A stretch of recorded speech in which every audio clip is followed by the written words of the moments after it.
Hello, welcome everybody. My name is Varun. I work on Visual Studio Performance. And with me, I have Victor. He is the engineering manager on performance. So for all your performance stuff, you know who to blame. So thank you everybody for coming. I understand it's lunchtime. So if any of you are eating your food, we don't mind at all. We had a late brunch, so we are full. But feel free to eat. Since it can be a fairly large topic to cover, someone told me they wish they had an entire day to talk about this with me, but we have 20 minutes. So I'm going to set expectations what we'll cover in this session. So we'll talk about a lot of stuff we have done in last year, real quick, and then we'll actually demo you live.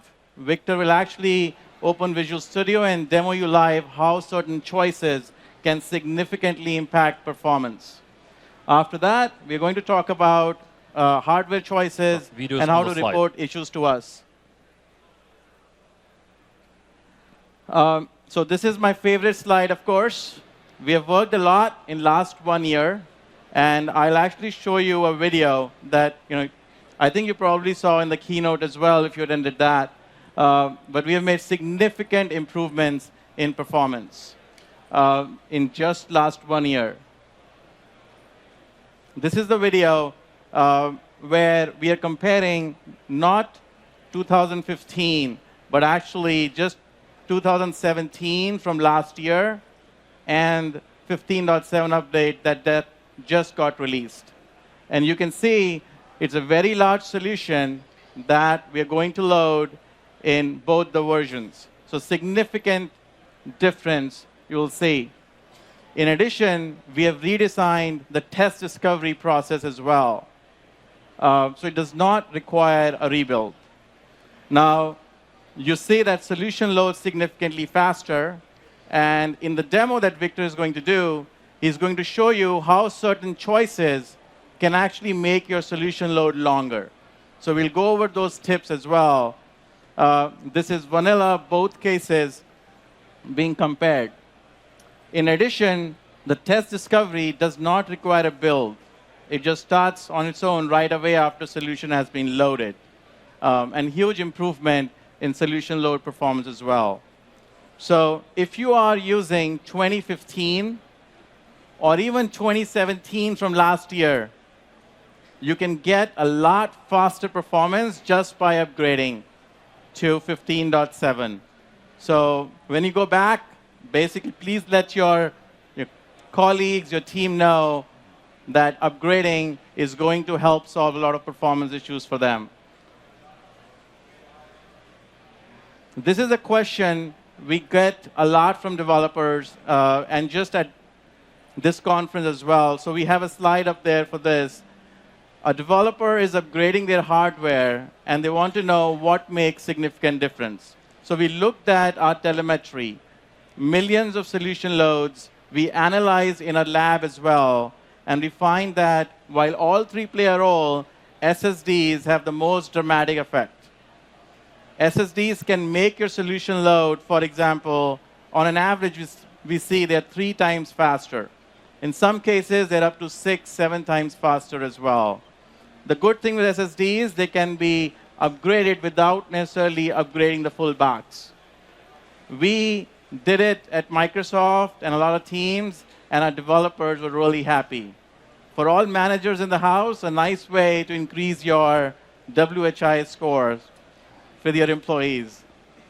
Now, without further ado, I'll invite Victor. He's actually going to show you live on Visual Studio.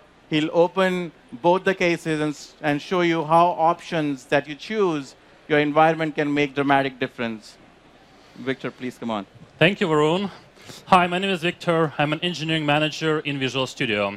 Today, I will show techniques that will help you to work with your solution faster. We'll start with 3 simple things that apply to small solutions and large solutions. So, this is a small solution. It has 1 web application and 1 test project. Many developers have a habit of closing Visual Studio before going home. Let's say we're back next morning, ready to start coding. We'll start the day from opening our solution. Visual Studio starts, and then it takes some time to load the solution. It is parsing the solution file, it is parsing and evaluating the project files, it is storing documents and windows that were opened before we close Visual Studio. Sometimes it will run the design time build to figure out dependencies between projects and calculate IntelliSense. So there are several reasons why this relatively small solution took so long time to load. First, look at all these documents hanging around. They take time to initialize. The only window that I personally need right after solution load is the Solution Explorer. Let's go ahead and auto-hide other windows. This will also give us more real estate to work with our documents. You can save your favorite window layouts here and switch between them quickly, like that. Next, look at the document that Visual Studio restored for us. This is convenient if we want to work on the same code, but often we don't when we load the solution. In this case, it's a good habit to close all documents when we no longer need them. My third suggestion is to keep Visual Studio running. When Visual Studio opens projects, opens files, it creates structures in memory, so it's ready to open more projects, more files quickly. But when we press this X button, the state is gone. It has to be recreated. So when we are done working with our solution, we're going to close the solution, but keep Visual Studio running. We can now use it for something else. When we're ready to work on this solution again, we'll just select it from here. Did you see how fast it was? I will do this again in case anybody blinked. Click. Ready. And we can still access our windows quickly. We can open our documents. Visual Studio remains fast and fluid. To summarize, your solution load experience can be dramatically different based on how we configure our environment. Next, let's talk about large solutions. I will use the Orchard website, which is an open source context management project. It is available on GitHub, so you can try it yourself. Working in Git, we usually start our work by creating a new branch for a bug fix or a feature. Let's do that in Team Explorer. So I'll connect to the Orchard repo that I let it run locally. Go to branches, and we can create a new branch from here. People who branch from a local master often end up doing daily merges between two local branches and several branch checkouts a day. This is an expensive workflow for huge code bases. It is better to branch from a remote origin, right here. Let's name our branch.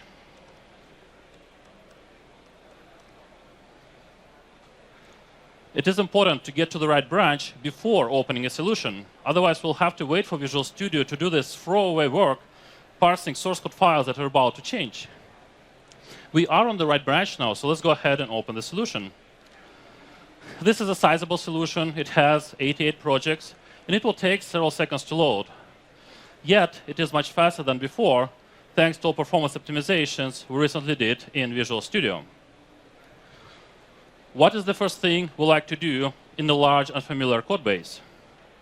Often, we search. The fastest way to search the entire solution is to press Ctrl-T. For example, let's figure out how buttons are implemented on the Orchard website. Visual Studio will use the same fast index that powers up IntelliSense to search file names, types, and members of these types. We can further filter down to classes and quickly find what we were looking for. So, fast solution load and search are great, but we want more. How many times a day do we build? A lot. Visual Studio saves us time by not rebuilding projects that didn't change from the previous build. However, this solution has one rebellious project. This project wants to build every time, even if we changed nothing. So we're going to fix that and learn a couple tricks along the way. In addition to opening solutions, Visual Studio 2017 supports opening folders, right here. This is convenient if your code doesn't have folders and doesn't have projects and solutions, or if you just want to make a quick edit in a large solution. So go ahead and open the Orchard code. Time to open folder doesn't depend on the folder size. It is like opening it in a file explorer. we'll use the familiar Control-T gesture to find the rebellious project. Here it is, pretty fast. Next, we're going to check if this project includes files that always must be copied. It does.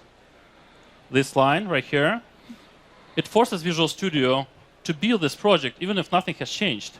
So if you see this in code reviews, question it. We're going to fix that by replacing always with preserve newest.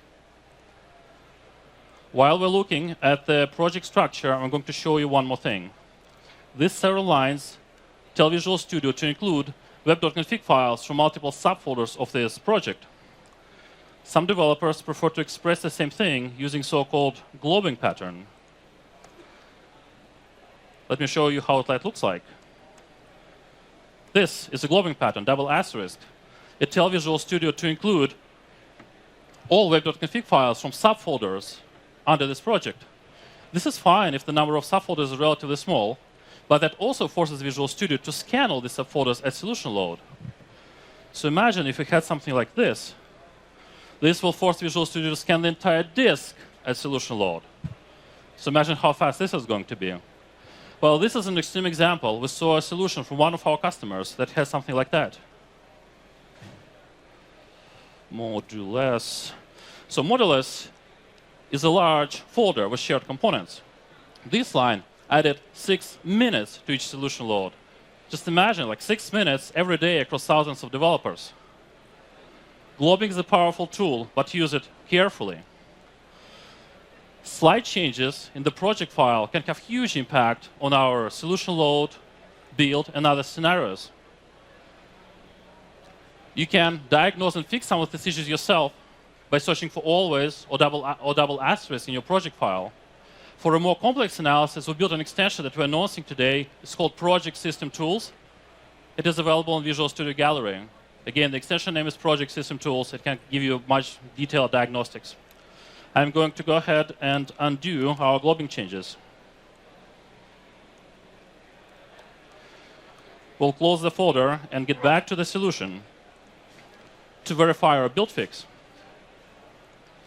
When we build this solution first time, we expect that the project that we just changed, it will be built. However, when we build the solution again, we expect something different. So let's test it. Pay attention to the output pane that will show up in a second, and time it takes to build this project and this solution. So we build this project. Let's do that again. Build. No rebuild, and it is faster now. So yay, we just saved some time for all Orchard developers. If one DLL doesn't sound like a huge deal to you, please keep in mind that these kind of issues tend to accumulate in large code bases. It is worth to spend time and clean them up. What is the next thing we like to do after build? Debugging. Let's start debugging, and you may notice that it actually takes some time to start debugging for this solution. Pay attention to the bottom left corner, where Visual Studio will start telling us that it is loading symbol files. These are the files that map source code with binaries. Visual Studio needs to load them to bridge these two worlds. One of the ways to speed up startup of debugging is to load less symbols. There are several ways to do that, and we'll look today in the just my code setting. So to get to it, just type just my code. This setting right here in the middle of the screen, it tells Visual Studio, when it is selected, it tells Visual Studio to only load symbols from projects in this solution. It is enabled by default, but sometimes people disable it and forget to re-enable it. So let's check it first. If our solution is huge and we want to further limit the number of symbols, we can specify the exact DLLs and EXEs that we want to debug right here. Orchard project is not that huge, so I'll skip this step. Let's stop debugging and start it again. Visual Studio will load less symbols because we enabled just my code setting. We will not be able to debug into the system libraries will not be able to put breakpoints there. But this is OK for most debugging tasks. The good news is that debugging starts faster now. To summarize, we saw how to speed up solution load, branch selection, search, build, and debug. Happy coding. Back to Varun.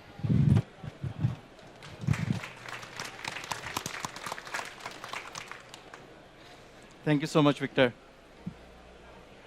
So we saw all these suggestions, and we saw the video, but we understand that you may still see slower performance sometimes on some machines, and you would like us help. So we have a tool in Visual Studio, which is Report a Problem tool, and it has a very neat functionality that we absolutely love, is a record button. It has a record button which you can use to record the exact problem you're seeing. It will record the steps as well as all the diagnostic information that we need in order to simulate and understand what's causing the slowdown. So for example, the 6 minutes solution load time that Victor described, we saw it at least from a few dozen customers, and we were able to kind of look through what was happening because of this record functionality. So please use this. We absolutely, this is super useful for us to investigate. Without it, it just becomes kind of hard to find out what's going on your solution, on your machine. All the content that we are sharing today, and much more content that we are not able to share because of lack of time, it will be all present on this short link, aka.ms/vsperf. Please use this. Our email addresses are also here. If you would like to discuss anything further or specific issue you're seeing, we'll be hanging around here. And also you can email us. We can arrange a conference call afterwards as well. Well, thank you so much for coming, especially at lunchtime. Happy lunch, happy build, happy performance.